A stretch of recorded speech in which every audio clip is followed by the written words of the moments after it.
اعوذ باللہ من الشیطان الرجیم بسم اللہ الرحمن الرحیم سبح اسم ربک الاعلی، سبح پاکی بیان کرو، تسبیح کا معنی کیا ہے؟ پاکی. سبح پاکی بیان کرو، اسم ربک الاعلی، اپنے بلند، اپنے رب کی جو بہت بلند ہے، بلند مرتبے والا ہے، اپنے رب کی پاکی بیان کرو. اس لیے ہم نماز میں کہتے ہیں سبحان ربی الاعلی، وہ اسی آیت پر عمل ہے. ہمارا رب پاک ہے جو بلند مرتبے درجے والا. پاکی بیان کرو اپنے رب کے نام کی جو بلند مرتبے والا. الذی خلقہ، جس نے پیدا کیا، فسوا، پھر ٹھیک ٹھیک کیا.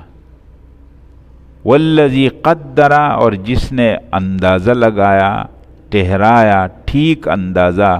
فہدا، پھر ہدایت تھی. دیکھو اللہ نے جو مخلوق بنائی، جو بھی آپ لیتے ہیں، ہم انسان کی بات کرتے ہیں، اللہ جل جلالہ نے انسان کو ظاہری طور پر جو اس کے اعضاء بنائے وہ ٹھیک ٹھیک ہو. دیکھو انگلیاں کیسے بنائی، برابر انگلیاں بنائی. آنکھیں کیسے برابر بنائی، ناک کیسے برابر بنائی، سر کیسے برابر بنایا، یہ انگلیوں کے جوڑ کیسے بنا دی. ہر چیز کو اللہ نے کیسے مناسب و تناسب پہ رکھا. ایک پھر ان ہر عضو میں اللہ نے قوت رکھی. آنکھوں میں دیکھنے کی قوت رکھی، اس میں سننے کی قوت رکھی، چکھنے کی قوت، بولنے کی قوت، سونگھنے کی قوت، پکڑنے کی قوت، چلنے کی، ہر وہ بھی اللہ نے ایک اندازے سے رکھی. اور پھر اس کا راستہ بھی بتا دیا. اللہ نے ہدایت کر دی فطری. بچہ پیدا ہوگا کچھ بھی نہیں جانتا ہے، لیکن اس کو یہ معلوم ہے کہ میری خوراک ماں کے پستان میں، سیدھا جا کے ادھر منہ لگائے گا. پرندے کا بچہ پیدا ہوگا، وہ سیدھا جا کے اپنے ماں کے چونچ میں منہ دے گا، اس کی خوراک وہاں سے. جانور سے ہوگا، وہ جا کے اپنے ماں کے تھن پر منہ لگائے گا. یہ ہدایت اس کو کس نے دی تھی؟ یہ اللہ نے ہدایت دی. شہد کی مکھی ہے، اتنا دور جا کر کے رس جمع کرتی ہے، راستہ اس سے گم نہیں ہوتا. یہ ہدایت اس کو کس نے دی؟ اللہ نے. ایک فطری ہدایت ہے جو اللہ نے دی.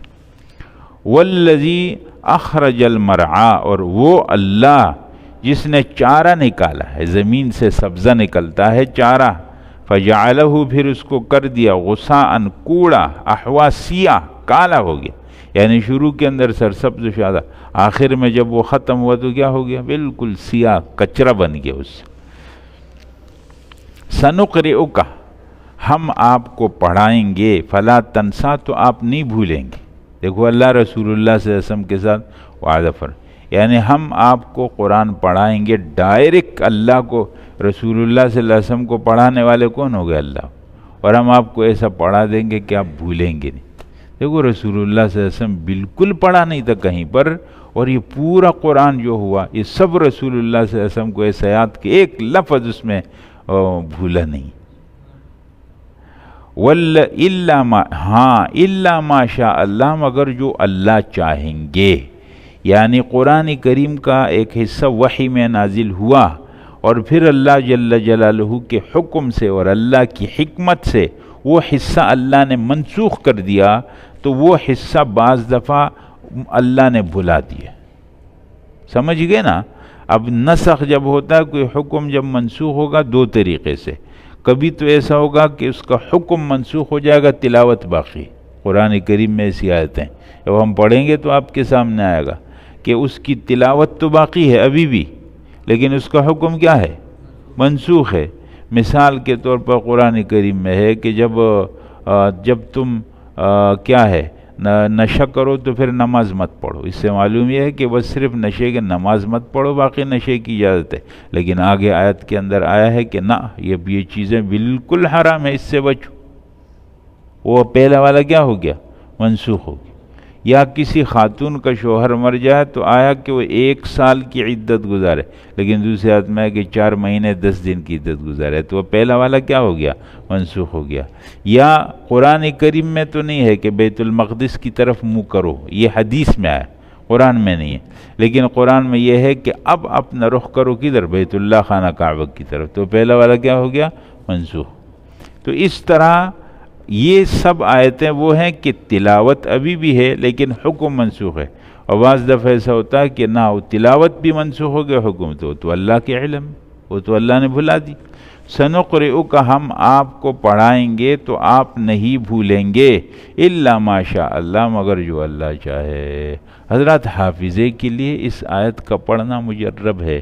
اگر کسی آدمی کو بھولنے کی بیماری ہے اور وہ اس آیت کو اسی نیت سے پڑھے کہ اللہ میرا بھولنے کی بیماری ختم کرے اور جو میں پڑھوں مجھ کو یاد رہ جائے، تو اس آیت کا پڑھنا مجرب ہے۔ کیا ہے؟ مجرب ہے۔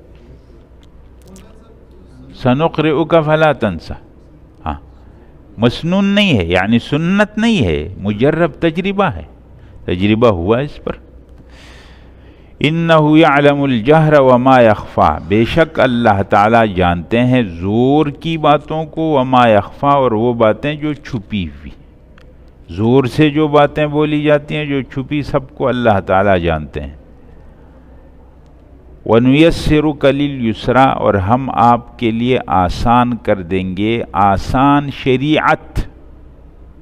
وَنُيَسِّرُكَ، اور ہم آپ کو آسان کر دیں گے، لِلْيُسْرَىٰ، آسان شریعت کے لیے ہم آپ کو کیا کر دیں گے؟ آسان، یا آسان شریعت کو آپ کے لیے آسان کر دیں گے، وہ آپ کو سمجھا بھی دیں۔ آپ لوگوں نے پڑھا ہے کہ اس سورت کے اندر دو باتوں کا ذکر ہے، علم کا سرچشمہ قرآن ہے اور عمل کا سرچشمہ شریعت، وہ یہ یسرا ہے۔ فذکر، آپ نصیحت کیجئے، ان نفعت الذکرى، اگر فائدہ دے نصیحت۔ کہیں پر آپ دیکھتے ہیں کہ اس سے کوئی الٹا نتیجہ نہیں نکلے گا، کوئی آدمی اس طرح نہیں ہوگا کہ وہ گستاخی کرے گا یا کوئی اور نقصان پہنچائے گا، تو آپ نصیحت کی بات کریں۔ اگر کسی آدمی ایسی جگہ میں ہے کہ وہ اس کے سامنے بات کروں گا تو کوئی کفر کا کلمہ بول دے گا تو اپنا اور نقصان کر دے گا، یا یہ ہے کہ پھر جو بات کرنے والا ہے اس کو ظاہری نقصان پہنچا دے گا، تو اس وقت نہ کریں۔ امر بالمعروف اور نہی عن المنکر، اس کی بات ہے نا، یعنی کسی کو دین نصیحت کی باتیں کرنا۔ اگر کسی آدمی کو یہ نظر آتا ہے کہ میں اس جگہ میں بول دوں گا تو یہ آدمی بہت غلط بات کر کے اپنے آپ کو کافر بنا دے گا، اتنا ضد کے اندر وہ لگا ہوا ہے، یا یہ ہے کہ میں اس کو دین کی بات کروں گا تو یہ اٹھ کر کے مجھ کو الٹا یا ادھر کسی اور کو نقصان پہنچا دے گا، تو ایسی جگہ میں اگر وہ نہ کرے تو اس کو شرعاً اجازت ہے۔ لیکن جہاں اس کو یہ امید ہے کہ فائدہ ہوگا تو پھر اس کو نصیحت کر دینی چاہیے۔ فذکر ان نفعت الذکریٰ، آپ نصیحت کرو اگر نصیحت فائدہ دے۔ سیذکر من یخشیٰ، ضرور نصیحت کرے گا، حاصل کرے گا وہ آدمی جس کے اندر ڈر ہے۔ جو آدمی خوف خدا رکھتا ہے، انصاف اپنے اندر رکھتا ہے، وہ آدمی فائدہ اٹھائے گا۔ وَيَتَجَنَّبُهَا، اور اس نصیحت سے دور رہے گا وہ آدمی، الاشقیٰ، جو بدبخت قسم کا آدمی، اللہ بچائے ہم سب کو۔ الذی یصلی النار الکبریٰ، جو داخل ہوگا بڑی آگ میں، ثم لا یموت فیہا، پھر نہ مرے گا اس میں، ولا یحییٰ، نہ جیے گا، یعنی جو جہنم کی زندگی ہے، نہ وہ زندگی ہے نہ موت۔ اللہ ہم سب کی حفاظت فرمائے۔ قد افلح من تزکیٰ، یقیناً کامیاب ہو گیا وہ آدمی جس نے اپنے آپ کو ٹھیک کیا، اپنا تزکیہ کیا، جس نے اپنے آپ کو پاک کیا۔ وَذَكَرَ اسْمَ رَبِّهِ، اور اپنے رب کا نام لیا، فصلی، پھر نماز پڑھی۔ دیکھا، ذکر کیا، نماز پڑھی، گویا ذکر اور نماز یہ اپنے تزکیہ کا ذریعہ، اپنے نفس کو بنانے کا۔ بل تؤثرون الحیات الدنیا، بلکہ تم دنیا کی زندگی کو ترجیح دیتے ہو، اس کو آگے رکھتے ہو، اس کو ایک نمبر بناتے ہو۔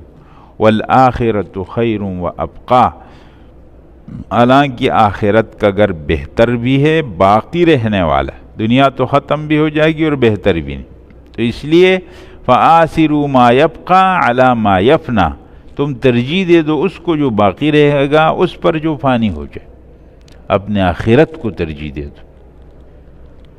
ان ھذا لفی الصحف الاولیٰ، بے شک یہ باتیں پہلے صحیفوں کے اندر ہیں۔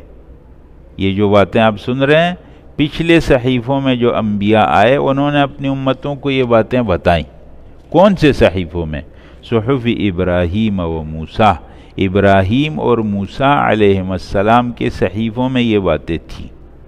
ایک ہوتی ہے بڑی کتاب، ایک ہوتی ہے چھوٹے چھوٹے رسالے۔ انبیاء کرام کو جو بڑی کتابیں مشہور ہیں وہ تو ہے تورات، زبور، انجیل اور قرآن آخر، اور جو صحائف ہیں وہ مختلف ہیں، جو مختلف پیغمبروں پر آئے ہیں، بعض کا تذکرہ ہے بعض کا تذکرہ نہیں۔